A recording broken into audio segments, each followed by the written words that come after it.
Salve Maria a todos, bom dia. Livro A Paixão do Senhor, 16ª parte.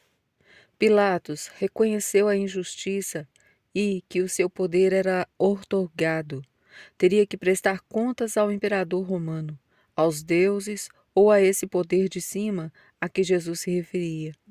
Desde então, Pilatos procurava soltá-lo, mas os judeus gritavam: se o soltares, não és amigo do imperador, porque todo o que ele faz rei, todo o que se faz rei se declara contra o imperador. Confirmaram que a acusação de blasfêmia não surtiu efeito junto ao governador. Então começaram a pressionar Pilatos, indicando que era procurador de César e governava em seu nome, que estava na cidade para defender e fazer respeitar a autoridade do imperador, que, como leais súditos, era dever entregar um inimigo de Roma, mesmo que fosse um judeu, que estavam surpreendidos como defendia e desejava libertá-lo, e logo César saberia em que espécie de governador tinha confiado. Pilatos preferiu conservar o poder, mesmo que para isso fosse necessário fechar os olhos para a justiça e para a verdade. Como castigo, passado alguns anos, foi exilado pelo próprio imperador e teve morte violenta. Vencido, Pilatos pronunciou então a sentença que lhes fazia o desejo. Jesus é condenado à morte. Assustado com os gritos dos judeus e pelo temor a César, foi mais fácil atropelar a justiça do que enfrentar o furor dos acusadores. Era perto do meio-dia. Pilatos começou a preencher os requisitos que a lei indicava para concluir e proclamar solenemente a sentença. Sentou-se no tribunal no lugar chamado Lajeado. Tinha este nome porque o piso era coberto artisticamente por pedras de várias cores, formando um mosaico que representava a riqueza, a justiça e a majestade romana.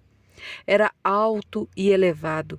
Estava encostado à parede do pretório pelo lado de fora. Pilatos trouxe Jesus para fora, onde todo o povo pudesse vê-lo, lançou à vista deles a injustiça e disse-lhes: eis aqui o vosso rei. Todos gritaram: morte, morte, crucifica-o! Pilatos retorquiu: hei de crucificar o rei dos judeus? Os sumos sacerdotes responderam: não temos outro rei senão César. Isto acontecia no exterior, mas, se queremos aprofundar o mistério que devemos analisar, estavam decidindo se deviam crucificar Jesus. O motivo era blasfêmia contra Deus ou traição a César, ambas julgadas infundadas pelo juiz. Outra questão era contra o povo judeu. Continuariam a ser o povo escolhido? A solução para esta pergunta se resolveria conforme receberiam a Jesus. Senhor, dignai-vos, pela vossa misericórdia, afastar de vossa cidade santa, Jerusalém, vossa cólera e vossa exasperação. Como o povo judeu se valeu do procurador romano contra o Senhor, da mesma forma Deus se valeria do governador contra eles. Fez que Pilatos fosse testemunha da inocência e propagador do reino, embora não entendesse o sentido das palavras. Eis aqui o vosso rei, hei de crucificar o vosso rei. Repetidas vezes, os judeus tinham acusado e pedido a morte de Jesus, tinham preferido Barrabás. Em todas as ocasiões em que o juízo defendeu, se opuseram com ameaças, mas apesar de tudo isso, Deus, o justo juiz, deu outra oportunidade para os judeus confirmarem ou se retratarem publicamente antes de finalizar o processo. Como era uma decisão grave e importante, preparou com toda a solenidade possível.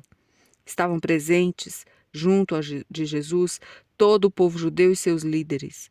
Perto do meio-dia, da festa da Páscoa, Pôncio Pilatos, procurador de Roma, em alta voz disse: eis aqui o vosso rei, hei de crucificar o vosso rei.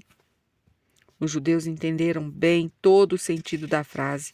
O rei, o Messias profetizado e prometido pela lei, o Filho de Deus. Houve tempo para pensarem bem na resposta, mas os pontífices, que, quanto mais velhos, mais perdiam o pudor e o temor a Deus, responderam: não temos outro rei senão César.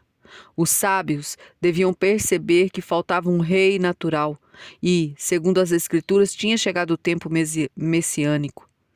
Cegos e exaltados não quiseram receber o rei que Deus enviava, condenando-se a continuarem subjugados por um rei estrangeiro, o César romano. Pouco antes de Pilatos dar a sentença, chegou um recado de sua mulher. Nada faças a esse justo. Fui atormentada por um sonho que lhe diz respeito. Está registrado em São Mateus, capítulo 27, versículo 19. Foi um sonho natural ou providencial? Nada diz o evangelista.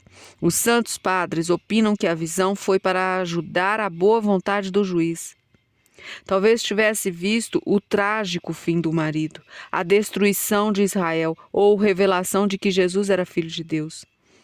Pedia para que Pilatos não tomasse parte na condenação daquele justo, pois tinha sofrido muito com a visão. Não contou detalhes, pois não acreditariam e os judeus achariam um absurdo. O fato é que teve um sonho e que fez sofrer muito. E que a fez sofrer muito, e não pôde ficar indiferente. Mesmo com medo, mandou avisar seu marido, tentando forçá-lo a compadecer-se daquele justo. Por respeito, Pilatos enviou uma resposta, e assim todos ficaram sabendo que sua esposa também intercedeu por Jesus de Nazaré. Esse foi outro importante testemunho da inocência do Senhor. Alguns têm opinião que foi o demônio que a moveu em sonhos para atrapalhar a redenção. Não parece lógico que o maligno incitasse os judeus de um lado para matá-lo e de outro movesse uma mulher para salvá-lo. Para que o poder do reino das trevas continuasse pelo mundo, seria mais fácil impedir a morte do Senhor, mudando os ânimos dos sacerdotes e do povo para que pedissem a liberdade para Jesus. Com os pontífices desistindo das acusações, também o governador não tinha nenhum interesse em continuar a sentença. Uma tradição muito antiga assegura que a mulher de Pilatos se chamava Cláudia Procla. Tinha simpatia pelo judaísmo, embora conservasse os costumes romanos. Depois da morte de Jesus, se tornou cristã. A Igreja Ortodoxa grega a inclui entre os seus santos. Os sacerdotes e o povo continuavam obstinados. Pilatos viu que nada adiantava, mas que, ao contrário, o tumulto crescia. Fez com que lhe trouxessem água, lavou as mãos diante do povo e disse: Sou inocente do sangue deste homem. Isto é lá convosco. Está registrado em São Mateus 27, versículo 4. Usando de uma fórmula conhecida dos judeus, deixava claro que não tomava parte da injustiça. Eu não me considero culpado, nem quero ter minha consciência na minha consciência a morte deste homem, que a culpa recaia sobre vocês. Pela última vez, Pilato alegava a convicção que tinha da inocência de Jesus. Normalmente, o juiz decide de acordo com o que o processo conclui. Desta vez, terminou de uma maneira curiosa. Solenemente lavou as mãos, declarou inocente e, em seguida, condenou. Realmente, Pilatos foi um juiz injusto, sentenciou contra a própria consciência. Foi um homem dúbio, quis ficar bem com o mundo e com Deus. Pouco serve lavar as mãos por fora e dissimular os erros com belas palavras, porque vamos ser julgados pelo Senhor, que não vê as exterioridades e sim as obras. Pilatos pensava que estava limpo do sangue do Redentor. Os judeus, como animais sanguinários perante o discurso do governador, responderam: Caia sobre nós o seu sangue e sobre os nossos filhos. Consideravam-se totalmente limpos, tanto que colocaram os próprios filhos como calção.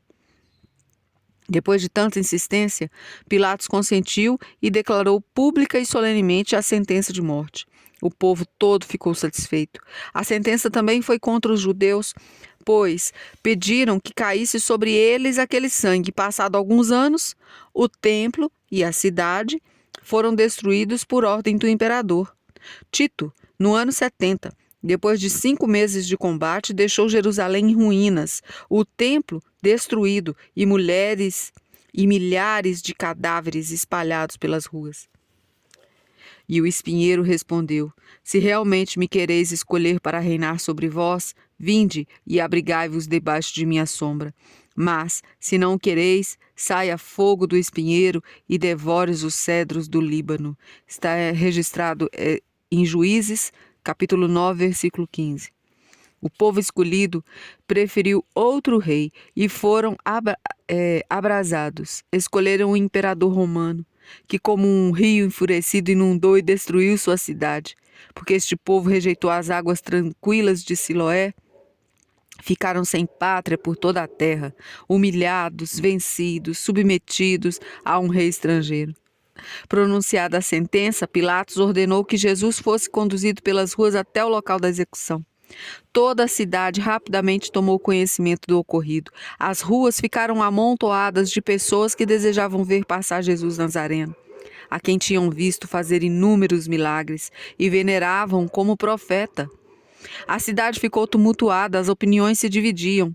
Alguns estavam favoráveis, outros contrários. Os amigos e discípulos estavam abatidos. Os inimigos se alegravam pela vitória. O Senhor estava triste e abatido, a dor era enorme. O Espírito Santo havia anunciado pela boca do salmista: Quando tropecei, eles se reuniram para se alegrar. Eles me dilaceraram sem parar. Perante a dor, pede a Deus a ressurreição. Até quando se levantará o meu inimigo contra mim? Olhai, ouvi-me, Senhor. Ó meu Deus, iluminai meus olhos com a vossa luz, para eu não adormecer na noite, para que meu inimigo não venha a dizer: venci-o. Está tudo registrado em Salmos 12, versículos 4 e 5. Sabendo como seria terrível, tinha prevenido os apóstolos na noite anterior, animando-os para que esperassem a ressurreição. Em verdade vos digo, há vez de lamentar e chorar, mas o mundo há de se alegrar. E há vez de estar tristes, mas a vossa tristeza se há de transformar em alegria. Quando a mulher está para dar à luz, sofre, porque veio a sua hora. Mas depois que deu à luz a criança, já não se lembra da aflição, por causa da alegria que sente de haver nascido um homem no mundo. Assim também vós, sem dúvida, agora estáis tristes, mas hei de ver-vos outra vez, e o vosso coração se alegrará, e ninguém vos tirará a vossa alegria. Está registrado em São João, capítulo 16, versículo 20 a 22. Seguiremos com a próxima leitura. Jesus carrega a cruz. A todos, salve Maria.